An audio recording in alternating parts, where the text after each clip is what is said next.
that. Like that's something we see pop up in the concepts of what's wrong with old cosmic horror, you know. But at that, I am going to continue to part two.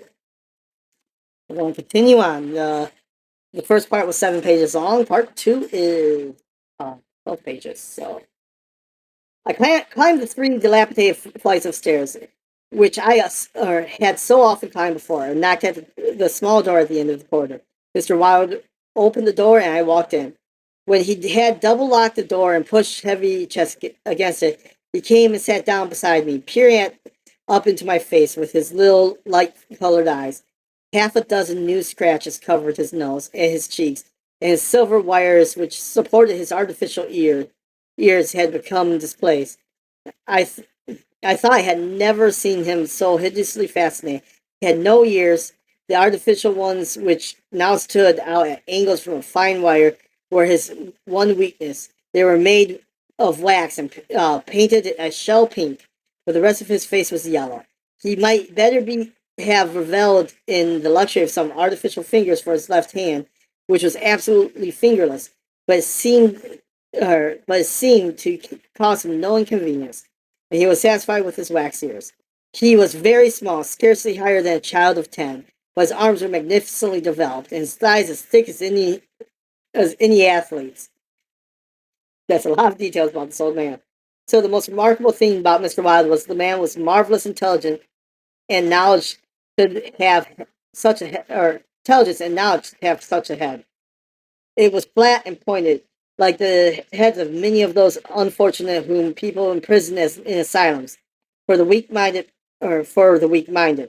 Many called him insane, but I knew him to be be as same as I was. That's wow. Surprise or bring down. That's cool. Saying a lot of times head deformities would get classified as a mental illness and a weakness of mind and would actually place them in an asylum. Um, Quick sidebar.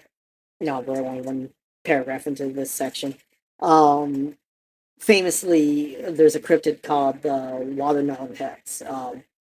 Basically, kind of like the ghosts of dispatched kids in the asylum who had Down syndrome. It was viewed as a tragedy. It's always viewed as a tragedy when they talk about, but it's actually a really big cryptid in Michigan, or where I'm from in Michigan. It's actually my local cryptid. Growing up, the one that was like famous, um, because they're supposedly buried on this road by Stevensville, Michigan. Um, but yeah, so their ghosts like supposedly haunted the area. But I digress. It is interesting to see him bring up the head deformities being wrongly subscribed as mental illness. And again, mind you, this book is written 1895, and so like seeing that kind of touch is not something you commonly see. I do not deny that he was eccentric. The mania he had for keeping that cat and teasing her until she flew at his face like a demon was certainly eccentric. I never could understand why he kept the creature, nor what pleasure he found in shutting himself up in his room with this surly, vicious beast. Please do not be named what? Yeah. Beast. I remember once glancing up from the manuscript I was studying by the light of some tallow dips and seeing Mr. Wilde squatting motionlessly on his high chair, his eyes fairly blazing in his excitement, while the cat, which had risen from her place before the stove, came creeping across the floor right at him. Before I could move, she flattened her belly to the ground, crouched, trembled, and sprang into his face. Wow, I cannot read today. Howling and foaming, they rolled over and over on the floor, scratching and clawing until the cat screamed and fled under the cabinet. Mr. Wilde turned over and on his back, his limbs until the cat screamed and fled under the cabinet. Sorry, I reread that line. Mr. Wilde turned over on the back, his limbs contracting and curling up like the legs of a dying spider. He was eccentric. Mr. Wildhay climbed into his high chair, and after studying my face, picked up a dog's-eared ledger and opened it. Henry B. Matthews, he read, bookkeeper with Wysot and Company, dealers in church ornaments, called April 3rd, reputation damage on the racetrack, known as a Welcher, reputation to be repaired by August 1st, retainer $5. He turned his page and ran his fingers knuckles down the closely written columns. P. Green Dustberry, Minister of Gospel, Fair Beach, New Jersey. Reputation damaged in the Bowery. To be repaired as soon as possible. Retained $100. Um, he coughed and added, called April 6th. Then you are not in need of money, Mr. Wild, I inquired. Listen, he coughed again. Mrs. C. Hamilton, Chester of Chester Park, New York City, called April 7th. Reputation damage at Dieppe, France. To be repaired by October 1st, retaining $5,000. No, C. Hamilton's Chester, Captain USS Avalanche. Order from South Sea Squadron, October 1st. Well, I said, the profession of repair of reputation is lucrative. His colorful eyes sought mine. I only wanted to demonstrate that I was correct. You said it was impossible to succeed as a repair of reputations, that even if I did succeed in certain cases, it would cost me more than I would gain by it. Today I have 500 men in my employ who are poorly paid, but who pursue the work with enthusiasm, which possibly may be born of fear. These men enter every shade and grade of society, some even more pillars of the most exclusive social temples. Others are prop and pride of the financial world. So others hold indisputed sway among the fancy and the talented. I choose them at my leisure from those who reply to my advertisement. It is easy enough. They are all cowards. I would treble the number of 20 days, or treble the number in 20 days if I wish. So you see, those who have in their keeping the reputation of the fellow citizen, I have in my pay. I kind of find this interesting. I'm sorry if I'm segueing a lot, guys. But I kind of find this interesting, like reading some of these older terms, older words that I'm not fully familiar with. Like, the term treble used in this sense is not something I've seen. It's kind of cool. They may turn on you, I suggest. He rubbed his thumb across his cropped ear and adjusted the wax substitute. I think not, he murmured thoughtfully. I seldom have to apply the whip, and then only once. Besides, they like their wages. How do you apply the whip? I demanded. His face for a moment was awful to look upon. His eyes dwindled pale green sparks. I invite them to come and have a little chat with me, he said in a soft voice. A knock at the door interrupted him, and the face resumed its animal expression. Who is that? Mr. Salat, was the answer. Come tomorrow, replied Mr. Wilde. Impossible, began the other, but was silenced by a sort of bark from Mr. Wilde. Come tomorrow, he repeated. Oh my goodness. Oh my goodness. Holy shit. Thank you so very much. I'm going to assume it was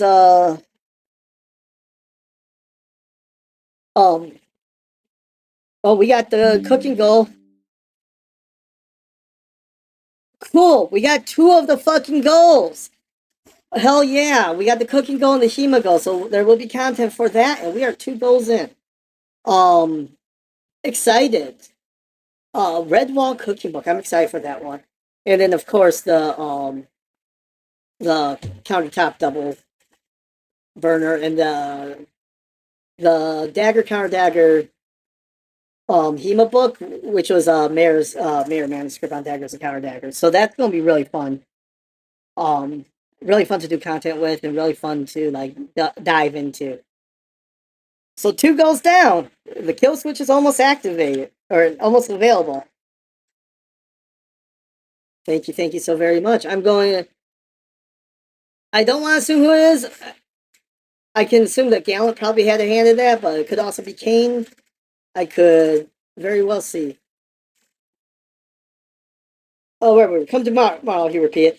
Here's somebody move away from the door and turn the corner by the stairway. Who is that? I asked. Arnold Stayletter, owner of the editor-in-chief of the great New York Daily. He drummed on the ledger, his fingerless hand adding, I pay him very badly, but he thinks it is a good bargain. Welcome back, Kane. Arnold Stayletter, I repeat amazingly. Amazed? Yes, said Mr. Wilde, with a self-satisfying cough. The cat, which had entered the room as he poked hesitant, looked up at him and snarled. He climbed down from the chair and squatted on the floor, took the creature in his arms and caressed her. The cat ceased snarling and presently began a loud purring, which seemed to increase in timbre as he stroked her. Where are the notes? I asked. He pointed on the table. The 100th time I picked up the bundle of manuscripts entitled The Imperial Dynasty of America. Yes, more anonymous. No, I totally get that. I am going to be clipping this, so you'll be able to catch up on pain in the future if you want. It gets interesting because they do talk about a lot about like ableism and mental health, which really caught me off guard after that first paragraph. Um, so there's good stuff in the book too. It's just there's some bad stuff. One by one, I studied the well-worn pages, worn not only by my own handling, as though I knew all by heart from the beginning. When from Carcosa, the hiatus, Hestor, and Aldebaran to Catane Louis de Calvados, born December 19th, 1877. I read it with eager, rapt attention, pausing and repeat parts of it aloud, and dwelling especially on Hildred de Calvados, only son of Hildred Castaigne and Edith Lance Castaigne, first in succession. Act. Um, when I finished, Mr. Wilde nodded and coughed. Speaking of your legitimate ambitions, he said, how do Constance and Louis get along? She loves him, I replied simply. The cat on his knees suddenly turned and struck at his eye, and he flung her off and climbed on to the chair opposite me. And Dr. Archer, but that's a matter you can sell any time you wish, he added.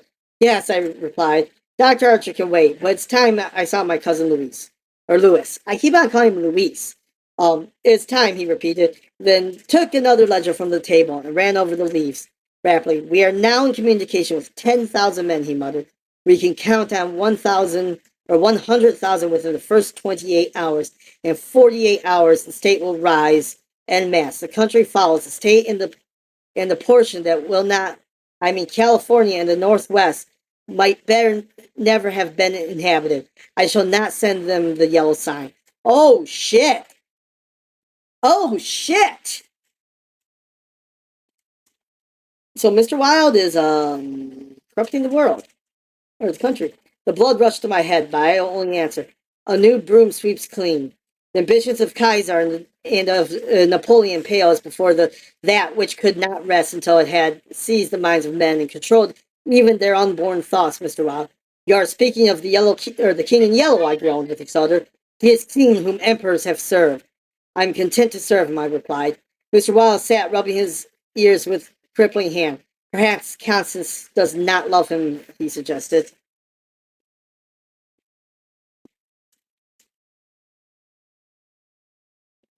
Um, he suggested. So, all right. So, really quick recap. It looked like our I hate to call him a protagonist because he is a villain. Our main character is helping this Mr. Wilde spread the yellow sign. The symbol like you see on the projector here. Um, a sign that, when seen, triggers the mind into this almost like worship state. So they're spreading a new empire of America through the influence of the yellow or the king in yellow through Haskell. I started to reply, but a sudden burst of military music from the streets below drowned my voice. The 20th Dragoon Regiment, formerly in garrison at Mount St. Vincent, I've actually been to Mount St. Vincent, has returned from the maneuvers in Westchester County to its new barracks in East Washington Square. Or not Mount St. Vincent. Different mountain I'm thinking of. Sorry. It was my cousin's regiment. They were a fine lot of fellows, in their pale blue, tight-fitting jackets, jaunty busbies, and white riding breeches, and the double yellow stripe into which their limbs seemed molded. Every other squadron was armed with lances, from the metal points of which fluttered yellow and white pennons. The the band passed, playing the regimental march. Then came the colonel and the staff. The the horses crowding and trampling, while their heads bobbed in unison, the pennons fluttered from their lance points. The troopers who rode with the beautiful English seat looked brown as berries. Their from their bloodless campaign among the farms of Westchester, and the music of their sabers against their stirrups, the jingle of spurs and carbines, delightful to me. I saw Louis riding with his squadron. He was as handsome an officer as I ever had seen. Mr. Wilde, who had mounted a chair to the window, saw him too, but said nothing. Louis turned and looked straight at Halbert's shop as he passed. I could see the flush on his brown cheeks. I think Constance must have been at the window. When the last troop had cluttered by and the last pennons vanished into South Fifth Avenue, Mr. Wilde clambered out of his chair and dragged the chest away from the door. Uh, yes, he said, it is time that you saw your cousin Louis. Um, he unlocked the door and I picked up my hat and stick, and stepped into the corridor. The stairs were dark. Groping about, I set my foot on something soft, which snarled and spit. I stepped on a damn cat. I aimed a murderous blow at the cat, but my cane shivered to splinters again, and the balusters and the beast scurried back into Mr. Wilde's room. Oh, thank you. Was a package here? Oh, these ones are yours here. Oh, I think that's yours. Sorry, Naz is handing me something. I'll open it and see it, and then. Okay. Sorry, Naz was handing me some in the mail. If it's not mine, then I'll just come in and hand it to you. Yes. Nice. Yeah, Louis. I keep on wanting to say Luis. And like it's because the story started with French. And that's got my mind in French. He unlocked the door and picked up the hat and all right, rather. Passing Halbert's door, I saw him still at work on his armor, but I did not stop. And stepping out into the Bleecker Street, I followed out to Worcester, skirted the grounds of the lethal chamber, and crossed Washington Park. Went straight to my room in the Benedict. Here I lunched comfortably, read the Herald and Meteor, and finally went to the steel safe in my bedroom, set the time combination the 3 3/4 minutes, which is necessary to wait while the time lock is open, are to me the golden moments. From the instant I set in the combinations to the moment when I grasp the knob and swing back the solid steel doors, I live in the ecstasy of expectation. Those moments must be like moments passed in paradise. I know that I am to find the end of the time limit. I know that massive safe holds secure for me alone, and the exquisite pleasures of waiting is partly enhanced when the safe opens. I lift from its velvet crown a diadem of purest gold, blazing with diamonds. I do this every day, and yet the joy of waiting and that last touching again the diadem only seems to increase as the days pass. It is a diadem fit for a king amongst kings, an emperor among emperors. The king in yellow might scorn, but it shall be worn by his royal servant. All right, so we very much are following the villain. Pastor is not a good entity. I held in my arms until the alarm in the safe rained harshly, and then tenderly, proudly, hold on 1 second.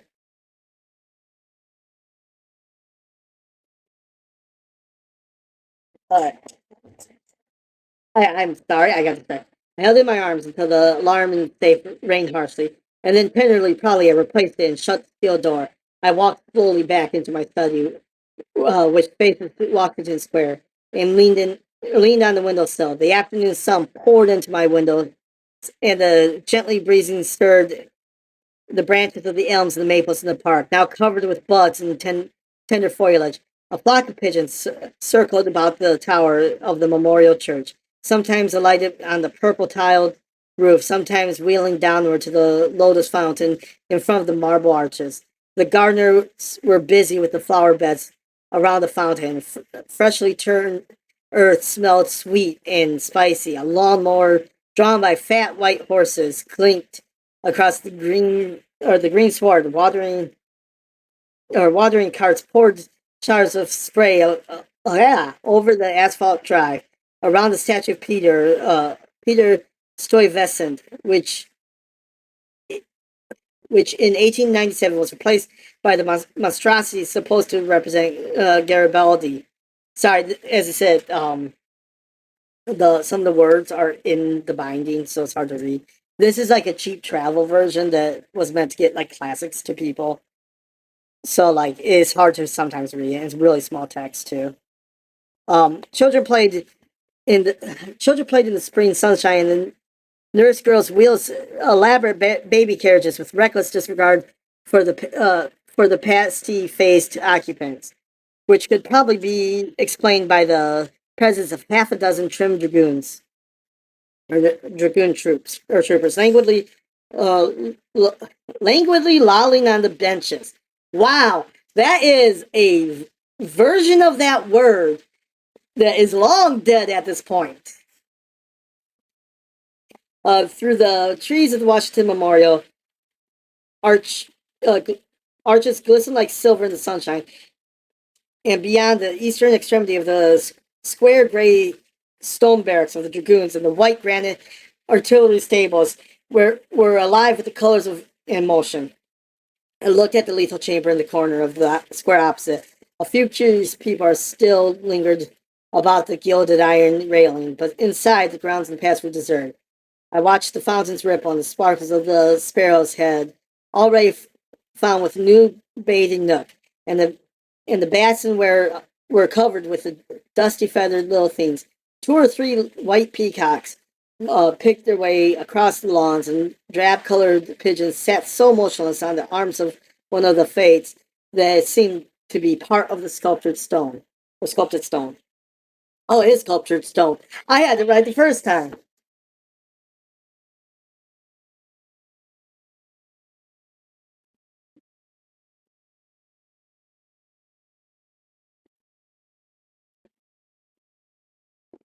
Um, as it turned carelessly away, a slight commotion in the group of curious or lawyers around the gates attracted my attention. A young man had entered and was advancing his with nervous stride along the gravel path which leads to the bronze doors of the lethal chamber. He paused a moment before the fates. As he raised his head to those three mysterious faces, a pigeon rose from his sculptured perch, circled for the moment, and wheeled to the east. The young man pressed his hand to the face, and then, with an undefinable gesture, sprang from the marble step. The bronze doors closed behind him. A half an hour later, the loiterers slouched away, and the frightened pigeon returned to its perch on the arms of the fate. Oh, that is sad. I put on my hat and went out to the park for a little walk before dinner. As I crossed the center driveway, a group of officers passed, and one of them called, "Hello, Hildred." He came back to shake hands with me. It was my cousin Louis, who stood smiling and tapping his spurred heels with his riding whip. "Just back from Westchester," I said. "Been doing the..." All right, hold on. I do not know this word. Doing the bulkulic milk and curds, dairy maids and sunbonnets who say hail. And I don't think when you tell them that they are pretty, I'm nearly dead for a square meal at Delmonico's. What's the news?" I could not say that sentence. Sorry, y'all.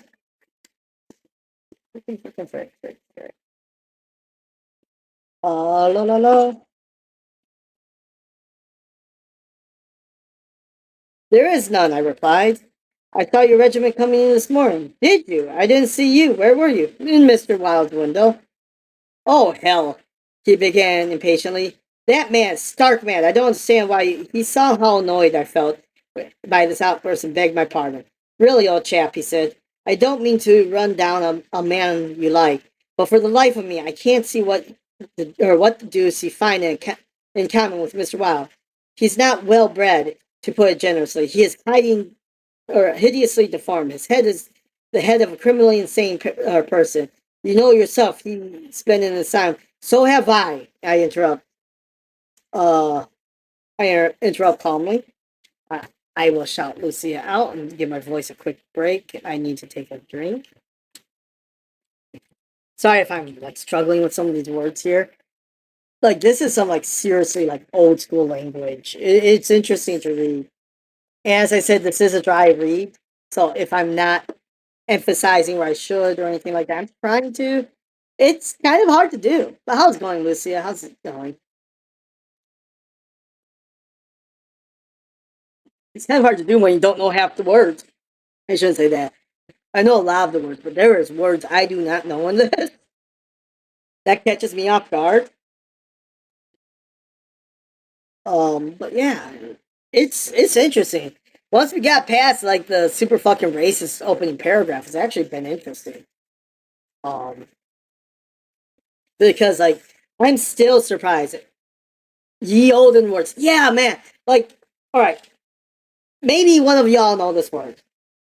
Where was it?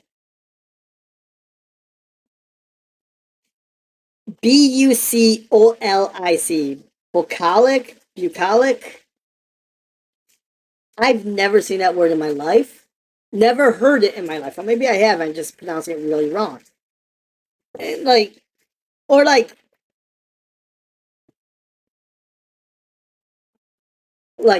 or one of the words is I said it earlier, lollard, which it means lazing around, but like it's spelled like lulled or lulled, but with an extra L, like Llled. But anyways, returning to the book. Lewis looked up, or looked startled and confused for a moment, but recovered and slapped me hardly on the shoulder. You were completely cured, he began, and but I stopped him again. Sorry, what's up? Oh, there's another one out there too. Like might be on the back side.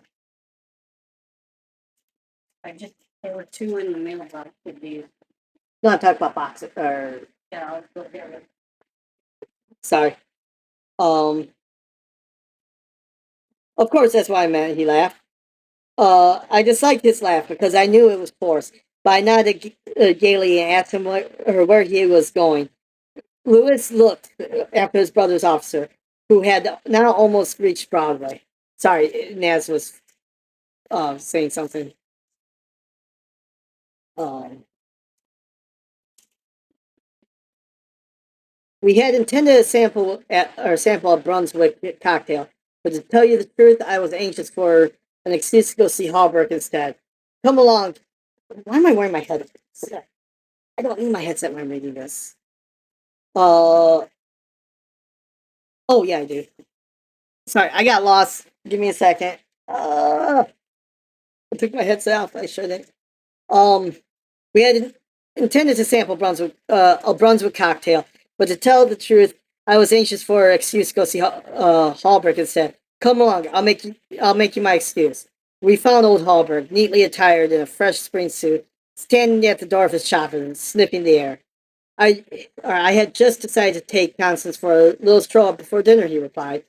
The impetuous volley of questions from Lewis.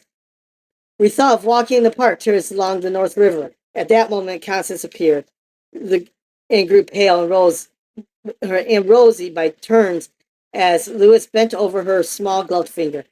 I tried to excuse myself, alleging an engagement uptown, but Lewis and Constance would not listen, and I saw I was expected to remain engaged. Holbrook's attention. After all, it would be just as well if I kept an eye on Lewis. I thought and when they hailed a Spring Street horse car, I got into it after them and took my seat beside the armor. I'm very eepy and quite hungry. How are you? I'm pretty sleepy. I haven't slept yet since yesterday. But yeah, I'm still awake somehow. But we did get two of the really quickly. I am going to put my bookmark right there so I know where I'm at. Just to show you guys the goals, we have reached two of them. Oops, I'm in the wrong thing. Luigi. We have reached the HEMA goal and we have reached the cooking goal. We are a third of the way to the grocery goal. Um, and we're abandoning the bottom.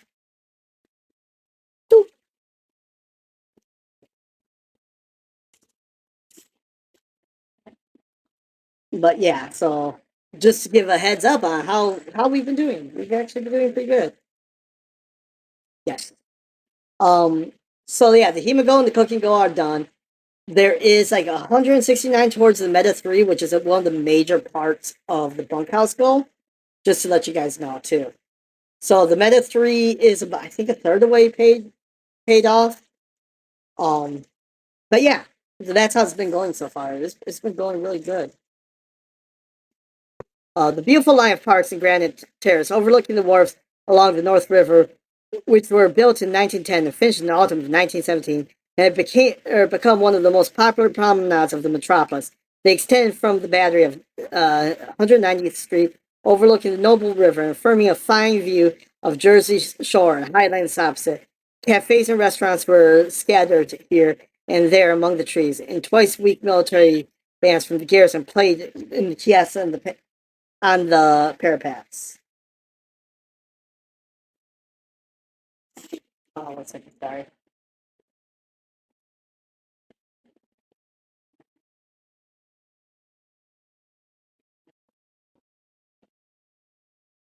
Um, parapets. Sorry. Just for the people coming in, just to understand, this book was written in 1895, and the author's giving his view of what his future would look like after a war in Germany in 1920. So it's kind of interesting. We sat down in the sunshine of the bench. Mind you, this is a copy recorder. We sat down in the sunshine on the bench at the foot of the equestrian statue of General Sheridan. Constance tipped her sunshade on, shield her eyes, and she and Lewis began murmuring conversations which was impossible to catch. Old Hallbrook leaned on his ivory-headed cane, lighted an excellent cigar, the mate, which I politely refused, and smiled at vacancy. The sun hung low above the stagnant island woods, and the bay was dyed with the golden hues reflected from the sun-worn sails uh, of the shipping in the harbor. um, being or brigs, schooners, yachts, clumsy ferry boats, their decks swarming with people, railroad transports carrying lines of brown and blue, white freight cars, stately sound streamers, the Class A streamers, coasters, dredgers, scows, and everywhere pervading the entire bay, impudent little tugs, puffing the vicious of puffing and whistling wow, I can't say this word. Officiously. I butchered that word. We'll just ignore that. Oh, they were the crafts which churned in the sunlight waters as far as eyes could reach, in calm contrast to the hurry of sailing vessels and steamer and streamer. A silent fleet of white warships lay motionless in the midstream. Constance merry laugh roused me from my reverie. What are you staring at? She inquired. Nothing. The fleet. I smiled. Then Lewis told us that the vessels were pointing out each by their relative position to the old red fort on the governor's island.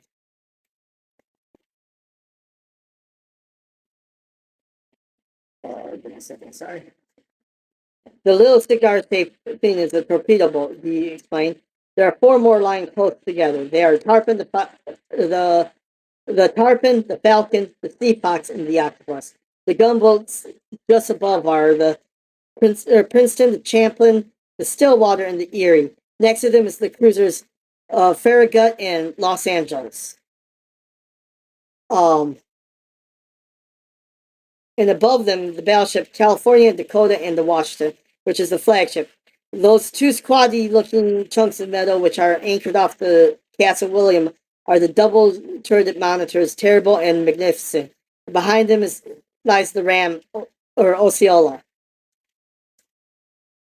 I forgot, Osceola was actually a big area at one point. Um, Constance looked at him with a deep approval in her beautiful eyes. What loads of things you know for what loads of things you know for a soldier, she said, and we all joined in a laugh which followed. Presently, Lewis rose with a nod to us.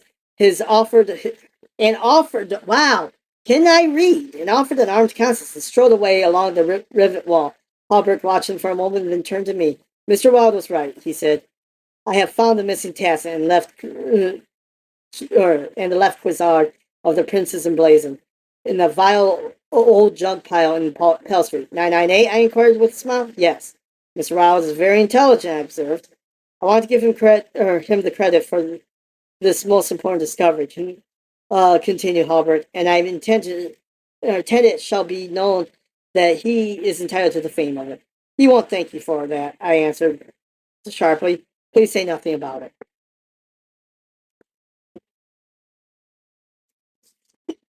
Sorry.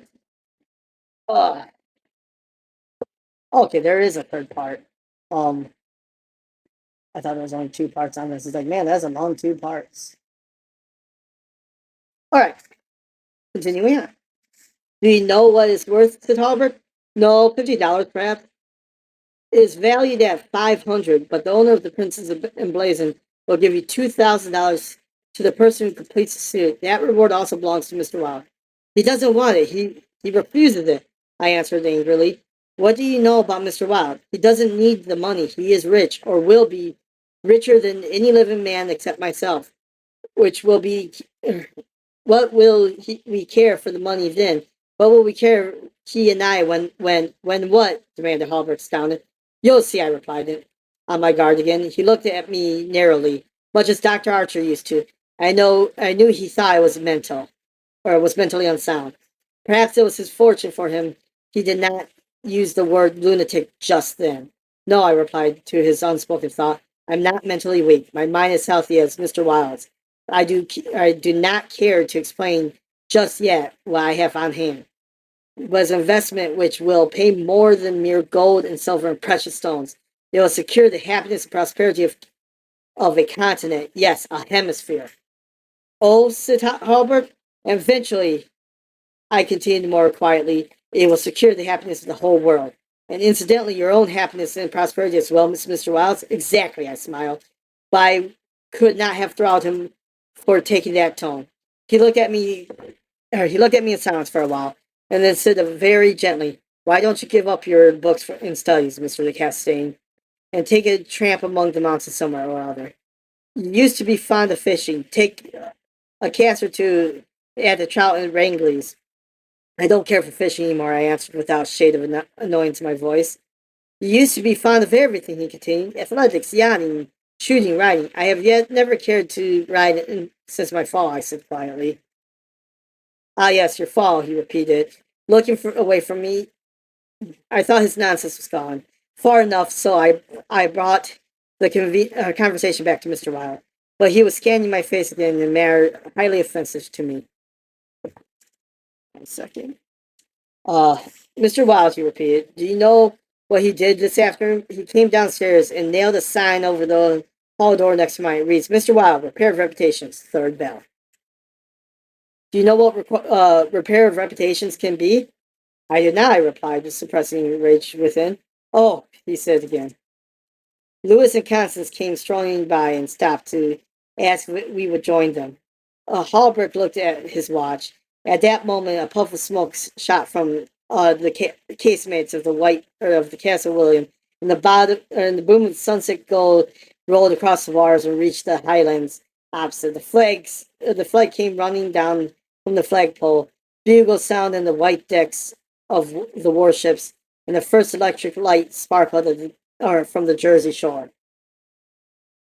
As I turned into the city with Hallbrook, I heard Constance murmur something to Lewis, which I did not understand. But Lewis whispered, "My darling," in reply, and again walking ahead with Hallbrook. Through the square, I heard the murmur, "Sweetheart," and my own Constance, and knew the time had come when I arrived. I should speak important matters. with my cousin Lewis. Yeah. That ends section 2 of the story.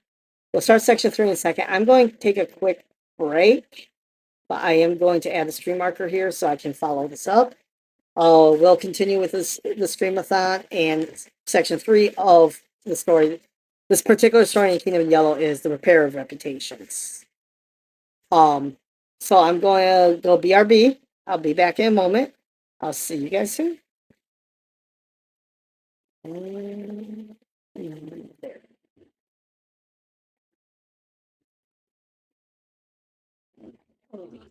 Yeah, I'm calling.